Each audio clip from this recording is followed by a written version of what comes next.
ওই আমার একটু সান্ত্বনা দিবেন, আমার বউটা গেছে গা। এরা না করে আপনি আমার কইতেছেন কাবিনের টাকা দিয়ে কিস্তি দিতে। মাইনসে ঠিকই কয়, কিস্তির স্যার ম্যাডাম গো শরীরে হৃদয় বলতে কিছু নাই গা, পাষাণ হেরা। ভাই ভাই ভাই এদিকে আহেন, এদিকে আহেন। আহেন আহেন, আপনারে তো খুঁজতেছি। বুঝলাম না, আপনাকে বাড়ি গেছিলাম তো, দেখলাম আপনিও নাই, ভাবিও নাই। কই গেছিলেন? কিস্তির টাকা দেন। কিস্তির টাকা কি আপনি আমারে দিছেন? আপনি আপনার ভাবিরে দিছেন, ভাবির কাছে গিয়া চান। বুঝলাম না, ভাবিরে দেওয়া আপনারে দেওয়া তো একই কথা, দুইজনকে আবার আলাদা নাকি? আচ্ছা ঠিক আছে, ভাবির লগে কথা কইতে হলে ভাবির ডাক্কা নিয়ে আসেন, তার থেকে কিস্তির টাকা নেই। ওই কই আমি কেমনে কমু? ওই তো আমার তালাক দিয়া চলে গেছে। কি কোন? তালাক দিল কেন?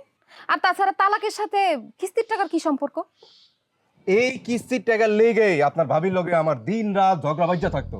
রাগের মাথায় আমি ওরে তালাক দিলাম, ওই উল্টা আমারে তালাক দিয়া বাপের বাড়ি গেছে গা। উফ, কি যে ঝামেলা করেন আপনারা। আচ্ছা, ভাবির কাবিনের টাকা কি আপনি শোধ করছেন? না। ঠিক আছে, তাইলে ওই কাবিনের টাকা থেকে আপনি কিস্তির টাকাটা পরিশোধ করে দেন, পরে তার সাথে আপনি প্লাস মাইনাস করে নিয়েন, কোয়েন যে কিস্তির টাকা দিয়ে দিচ্ছি। আপা, আপনি কি মানুষ? আমার সংসার এদিকে ভেঙে গেছে গা, আর আপনি পড়ে আছেন এখন আপনার কিস্তি নিয়া। ওই আমার একটু সান্ত্বনা দিবেন, আমার বউটা গেছে গা। এরা না করে আপনি আমার কইতেছেন কাবিনের টাকা দিয়ে কিস্তি দিতে। মাইনসে ঠিকই কয়, কিস্তির স্যার ম্যাডাম গো শরীরে হৃদয় বলতে কিছু নাই গা, পাষাণ হেরা। ভাই আপনারা পেঁচায়েন না তো কথা। দেখেন, আজকে চাকরির প্রথম দিন, এই টাকা কালেকশন করে আমার বাড়ি যাইতে হইব। তাছাড়া আপনাকে দুইজনের টাকাই আমার উঠানো বাকি। আমার জামাই ওয়েট করতেছে আমার জন্য, আমার যাইতে হইব, তাড়াতাড়ি টাকাটা দেন। ওরে আপা, আপনি বাড়ি যান না, আপনাকে আটকা রাখছে কেটা? আমরা তো আপনাকে আটকা রাখি নাই। শোনেন আপা, আমার বউ না থাকলেও আমার কিন্তু বিবেক আছে। আমরা অন্য মানুষের বউ আটকা রাখি না, বুঝছেন? আপনি তাড়াতাড়ি যান তো, তাড়াতাড়ি যান। নইলে মানুষ যদি দেখে যে বউহীনা বাড়িতে একজনের বউ এসে এখানে দাঁড়া রয়েছে, তাহলে কিন্তু আপা একদম সিসি পড়ে যাবো। আরে বাবা, আমি তো আরেকজনের বউ হিসেবে আপনাদের বাড়িতে আসি নাই, আমি কিস্তির ম্যাডাম হিসেবে আসছি। কিস্তির টাকা পরিশোধ না করে স্যার আমি যাবো না। ওরে বাবা, খুব ভালো কথা। তাহলে আপনি ফ্যামিলি কথা বলতেছেন কিছু না, যে আপনার স্বামী বসে আছে, আপনার তাড়াতাড়ি যাবো সন্ধ্যার আগেই। শোনেন আপা, be professional. O, be professional. আমার প্রফেশন আমাকে আপনি বুঝাইতে আসতেছেন না? ঠিক আছে, বুঝছি। আমার কি করতে হবে আমি বুঝে গেছি।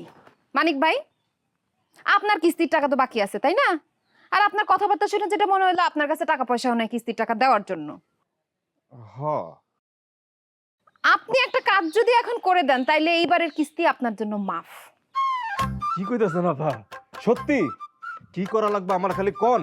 কিস্তির টাকা মকুব করার লেগা যা করা লাগবে আমি এখন তাই করব। সিরাজ ভাইয়ের ঘরের যে চালটা আছে না, এটা একটা একটা করে খুলে ফেলান, তারপরে এই চাল বিক্রি করে আপনাকে কিস্তির টাকা আমি পরিশোধ করে দিতেছি।